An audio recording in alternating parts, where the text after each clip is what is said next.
All right, welcome to this week's episode of Two Dummies and a Microphone. I have a special guest, Boogie Monster co-host Dave Stone. Yeah, that's you. He's a comedian, street justice warrior, avid cook. So what is your life like? What is my life like? Yeah, man. Like, who are you? My life is, I mentioned this yesterday to my wife while I was walking the dog at 3 p.m.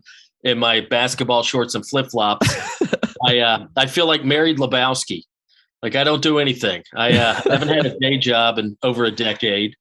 I do stand-up comedy and I do podcasts and I hang out. That's about all I do. So I feel that's gotta be the life. Like, I wish I could do that. Yeah, it feels too good to be true sometimes, but I mean, I didn't stumble on, I'm definitely not an overnight sensation. So I think it's all those years of just being poor and living in a van, doing free comedy shows. I feel like I'm not saying I deserve to be where I'm at, but sometimes it's like, okay, well, maybe this is the payoff. I paid my dues. Yeah, maybe I pay my dues and now I get to hang out and do nothing all day and still make a living doing comedy. So, it's pretty good. Yeah, no, I would say that. I've been in the Navy for the last 18 years, so I'm ready to retire. Yeah. Man. It's getting old real quick. Yeah. Good for you though. That's cool. Yeah. So where did you and Kyle come up with the idea for the Boogie Monster podcast? Yeah, it was Kyle's idea. I've known Kyle probably since 2009. Mm-hmm. I just randomly got selected to feature for him at a comedy club in Georgia. And we just hit it off immediately. Just, our personalities kind of clicked. And I moved to LA in 2012, almost 10 years ago next month. And, I knew Kyle before I moved. I had a couple of friends out here. So we started just hanging out and doing shows and stuff together. And, Kyle's a big fan of hitting the bars, as I am, or at least I was back in the day. So a couple times a week, we'd find ourselves at a bar, just, knocking back some drinks. And inevitably, our conversations always drifted towards, paranormal, supernatural. Kyle's really into ghosts and aliens, stuff like that. I'm more Sasquatch and aliens. And, but inevitably, most of our conversations, especially while we were drinking, usually filtered towards paranormal stuff. And then one day he was just like, man, this should be a podcast. We're just talking about Bigfoot and shit. We should do a podcast. All right, cool, let's do it. And 6.5 years later, we're still doing it. So I can't believe it's been that long. Mm-hmm. That's so crazy. Yeah, me neither. Yeah. So how did you get into being a big, huge fan of Sasquatch and getting them tattooed on you? Man, I've got two of them. One you might be able to see there. The other one's up here. Yeah. I've been asked this question a lot, and I think it all comes down to the first time I ever heard of Bigfoot or Sasquatch was in third grade, and this was pre-Harry and the Hendersons. And that movie, I think that movie came out like 1987. But a couple of years before that, I was in third grade. I don't know if you remember those choose your own adventure books. Oh yeah, no, those were all books where you have several different outcomes. If you want him to go down the path, turn to page 5. If you want him to jump in the river, turn to page 12. But I somehow got a hold of one of those involving Bigfoot. It was just like stories about these two young boys that were camping and they saw Bigfoot. Now what do we do?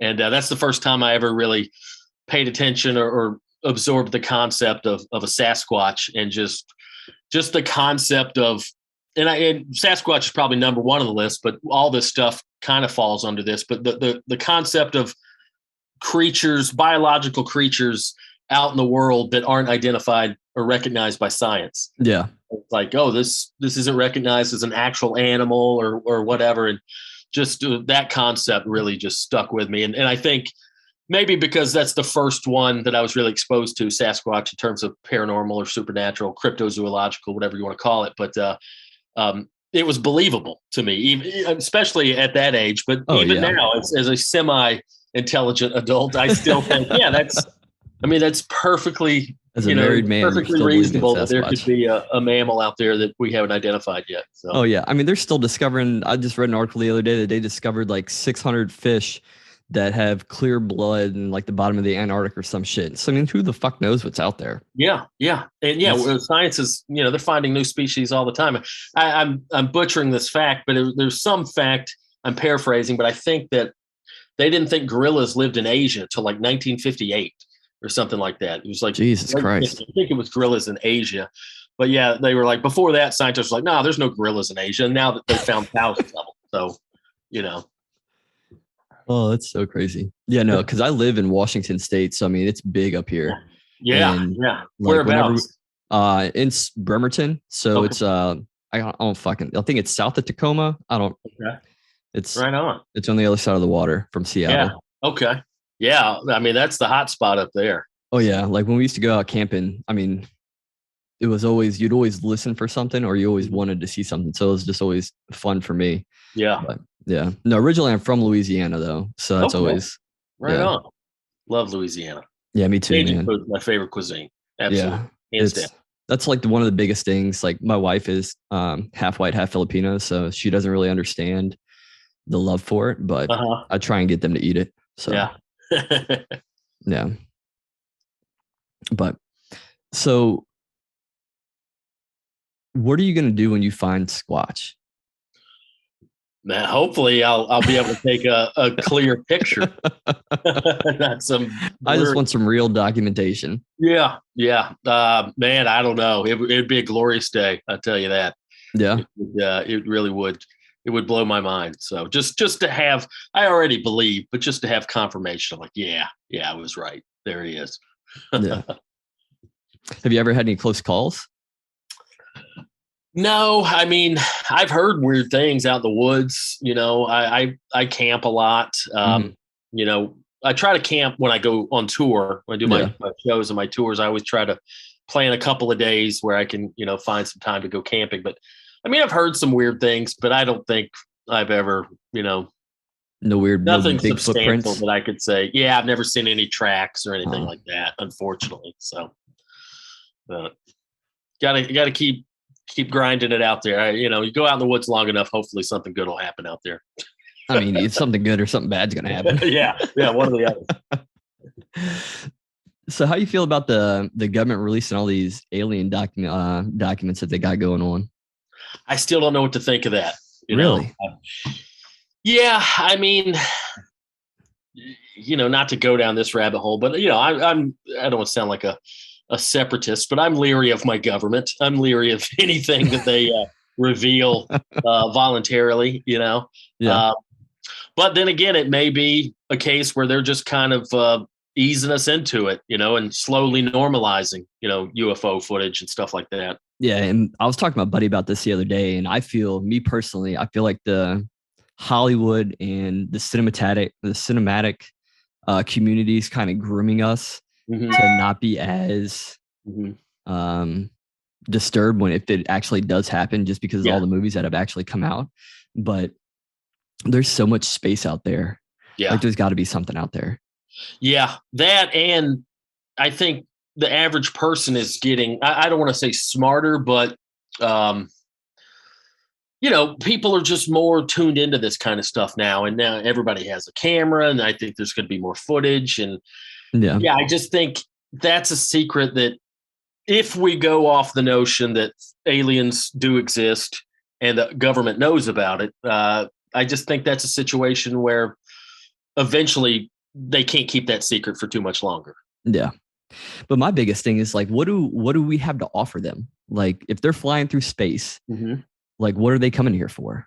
Like they're coming natural to the trailer resources? park. Yeah. Maybe natural resources. I don't know. They got the whole fucking galaxy though. Yeah, but who's to say? I don't know, and I don't even know what natural resources I'm speaking of. But but also, I could see them beyond the natural resources. I could see them just being intrigued. Like, of course, the notion is that aliens are much smarter than us, but still, there's 7 billion of us on the planet who have built buildings and created things, and I could see how that would be intriguing to another civilization or another being. Saying like, hey, what are all these idiots down here doing? That's the way that I try to explain to my buddy. I was like, when you drive by a trailer park, do you pull in or do you keep on driving? Well, it depends on what your motives are. Depends on what you're looking take your for. Shit. Yeah.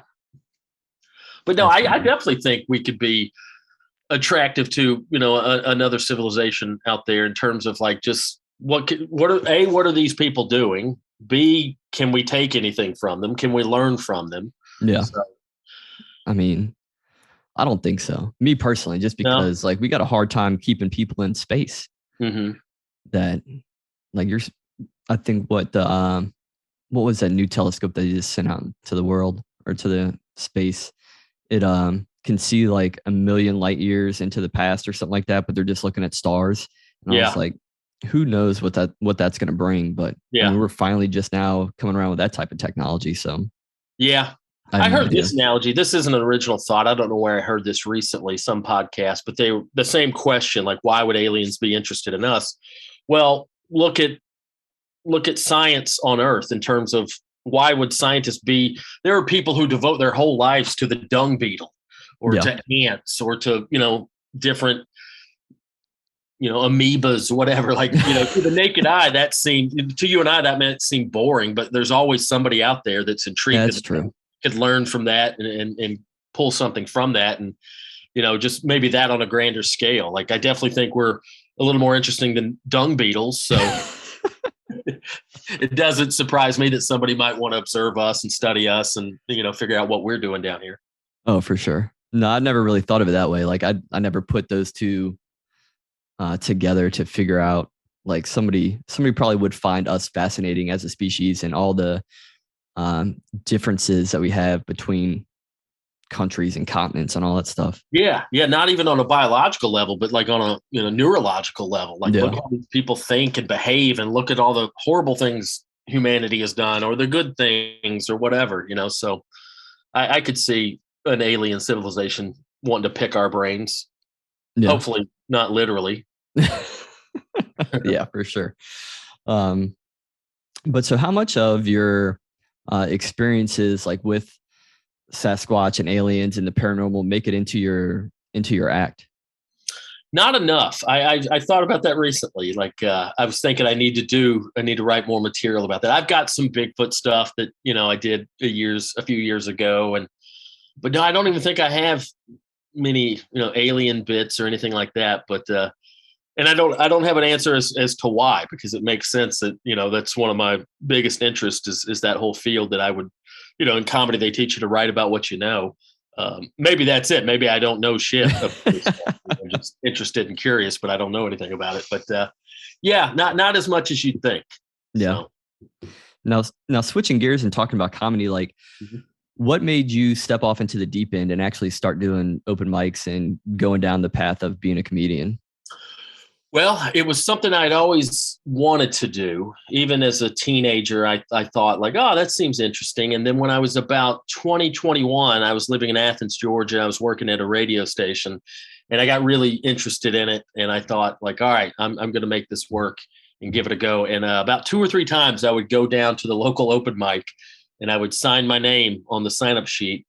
And I'd sit in the back of the room, and eventually they'd call me and I would just freeze. I didn't have the nerve to like raise my hand and go up and do my set.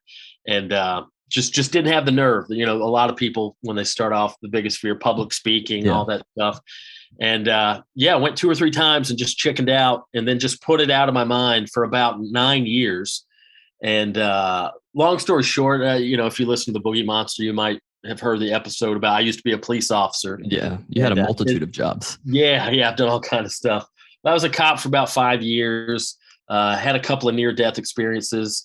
If you know the whole story, my police career didn't end well. Yeah. But that all ended at 29, and then all that together, the near-death experiences and just the way my police career ended and all that, I was just like, all right, life's too short. You got to start doing what you want to do. The cop thing was just a job. It's not nothing I had a passion for.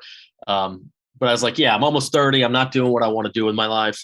Let's try this comedy thing. And went and did open mic. And the very first show, not that it went great. It went okay. I tell, newer comics, like, you're not going to be good when you start, but at least have jokes. They don't have to be great jokes, but have some sort of structure and Hmm. punchlines.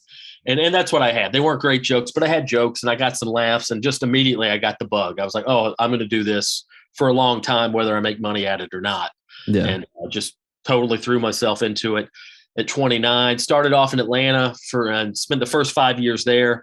And then 2012, bought a van and moved to Los Angeles and lived in that for a total of 4 years. So, but yeah, just I felt like I was a late starter. You know, a lot of people start earlier, you know, in their early 20s or whatever. And I was like, all right, if I'm going to start now and I really want to make a living at this and build a career at this, I got to give it my all. So it was just balls to the wall for just living paycheck to paycheck. Yeah. Yeah. Good night. Until recently, you know, if I've been able to settle down and have some sort of normal life. But the first decade is just, you know, it was just comedy. Just that's the only thing that mattered before my own health and financial stability or whatever. Just like, let's just put everything on the side and try to focus on comedy. And, you know, whether it's worked out or not is, you know, subjective, but I mean, the biggest thing, are you happy? Yeah. I've never been happier. So there you go.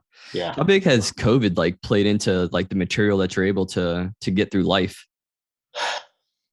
I don't do, you know, I've gotten back into comedy now about the last 6 months, you know, trying to get back into touring and stuff. And I haven't written any COVID stuff yet, just because I always kind of, not that I'm the most original or avant-garde comic. I'm not avant-garde at all, but I try to at least have original material in terms of, let me talk about stuff that not everybody's talking about. I don't do any political stuff.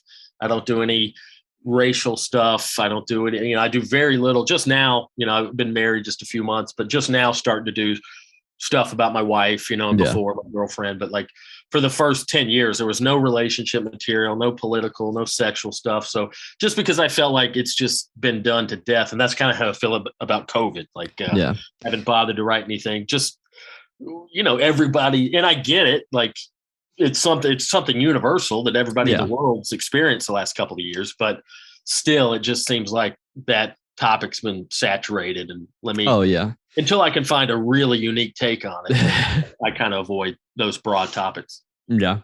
And now, do you think that has hindered your ability to write or come up with material? Because like there's people are like, how funny is it to be inside your own home? You know, like there's nothing life going on. Yeah, I think that definitely, because, you know, comedy, it's what's the quote, you know, live a life worth reporting on. Yeah. And, you know, during COVID, if you're quarantined for a year and a half, there wasn't a lot of, you know, living of life to be commented on. Oh, for sure. So, yeah. Yeah, I definitely think, you know, me personally, and I'm assuming a lot of comedians have definitely probably stunted their creative growth, just not being able to go out and experience stuff and then, you know, report on it. So, yeah. Good night. Yeah, no, I'm trying to think back of, because I was gone on deployment for most of COVID. And so like I didn't have to quarantine because I wasn't even home, but my family, they were here. And like, that's one of the biggest things like I noticed is that my kids, when I came back, they just wanted friends. They wanted to be around people. And that was their biggest like downfall for their growing up period, I would imagine, is that they lost a year without interaction with any type of people and just stunted their growth 100%. Yeah, there's no telling, you know, what kind of long-term effects will come from that in terms of, and I'm not smart enough to figure out what they are already, but I'm sure, you know, just, you can't take a whole population of people and just keep them at home. I'm not arguing that thing. I agree with the lockdown and all that, but I just mean in terms of the tertiary effects to just being in your own home all the time, not being able to go to work, not being able to do your normal activities. That's got to have some effect on a society, I would assume. Yeah, no, it pisses me off that that's like the main topic of discussion for everything that it brings up. And like, even with me talking to you, like, I feel like a chump bringing it up. And it's like, but it's something we're all, you know, living through. Yeah. Like, I don't know where it's going to go from here, but it's just, it's more frustrating than anything for that. Yeah. When are you coming back up to the Pac Northwest? Nothing scheduled as of yet. I was up there in October. Okay. I did Seattle. I usually do Spokane. I wasn't able to do Spokane, but I did Seattle and Portland, Reno, and Humboldt County, California. I don't know if you ever go down there. No. Beautiful talk about Squatch country. Oh yeah. Northern California, kind of on the border of California and Oregon. But Okay. yeah, I just did a little 2-week run up there in October. But yeah, I try to get up about every year and a half. I try to return to the same area. So hopefully Okay. sometime next year, I'll be back up in the Pacific Northwest. I love that area. Yeah. Absolutely. So Kyle lives up there now. He lives in Portland. So he likes Portland. He doesn't like the weather. He's prone to seasonal depression. That's why he moved from Chicago to LA, just because, Yeah. people think it was for his comedy career, but he was like, I just had to get the hell out of Chicago. It's just too cold and depressing in the winter. So now he's experienced a little bit of that up in Portland. Yeah, no, it's especially during the wintertime, like it gets dark at 4:00. And that's crazy. That's insane to me. Yeah. Like my kids get out of school and they'll get home like it's dark. Like, well, shit, can't go play outside. Oh well, but yeah, just doing podcasts and doing some stand up, and that's about all I got going on these days. So, like, I know I was trying to end this, but I just had another one. So, what's like your big goal for 2022? Like, I know we're just in the beginning, but like, what do you want to accomplish this year? I don't know. That's a good question. I don't know. I don't make resolutions or anything of that nature. Maybe I should, but I guess on a personal level, my wife and I are probably going to move back to Los Angeles. We live in Long Beach right now, which is about an hour south. But long story short, we were down here to be close to her dad. He passed away on Christmas morning, which is a huge bummer, definitely for her. But now that we don't really need to be down here, we're probably going to move back to Los Angeles.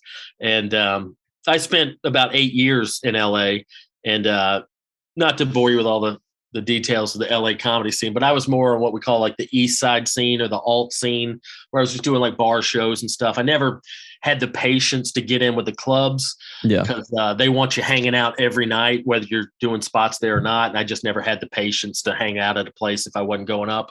But I do think, there was an exodus from the Comedy Store. A lot of established LA comics moved away during COVID.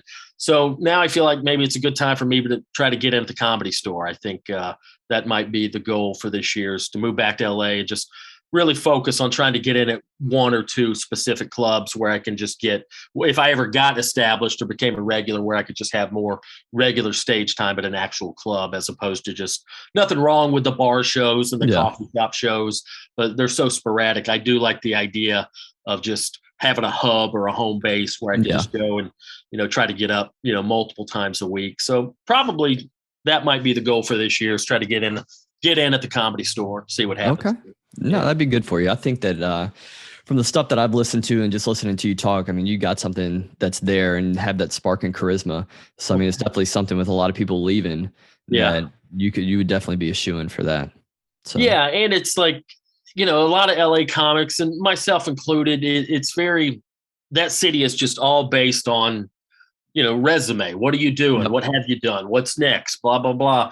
And it's easy to be a little bitter or a little envious when you see people who you see not quite as talented getting things that you're not getting. But then you have to ask yourself, well, did you put yourself in position to get these things? Not necessarily. Okay, so maybe you have more talent than this person, but that person was grinding it out every day. Whatever their path was, they were doing it every night and making progress towards that path, where maybe, I wasn't. Maybe I was just, not being wise with my time or my commitment. But so I like the idea of just giving it a shot, just getting in, establish myself in a certain scene or a certain club, and then just see what happens from there. So, no, that'd be cool, man. No, that's like my biggest thing for this year, is just to try and get the podcast off the ground. That's like what I want to do. I got Navy life, got the family, and then trying to find something that I'm like, I got into this on a whim, and then found out that I really loved it, and I love the technical aspect of it,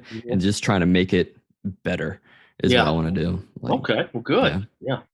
It's a great format right now. Podcasts seem to be more popular than ever, and there's a lot of bad ones, but there's also a lot of great ones. And it's, I love doing my two podcasts too. And I was talking to my wife about this. I love the concept of, you do a podcast, and maybe I read 3 or 4 commercials, and, if we have 1,000 listeners, we make this much money. But if we had 50,000 listeners, we make this much money, but we're sure. still doing the same amount of work. Mm-hmm. I can't think of another, business model where you can literally do the same amount of work. Joe Rogan's recording one episode at a time, whether 1,000 people listen or 11 million people listening. He's still doing. Now, there's more work in terms of promotion and things of that nature. But like, I just love the idea of recording an episode or reading some commercials, and the ceiling, there's no ceiling. If you get your podcast to grow, if you can get your listener base to grow, you're going to be more successful, make more money, but at the same time, you're still doing the same amount of work. And that concept fascinates me.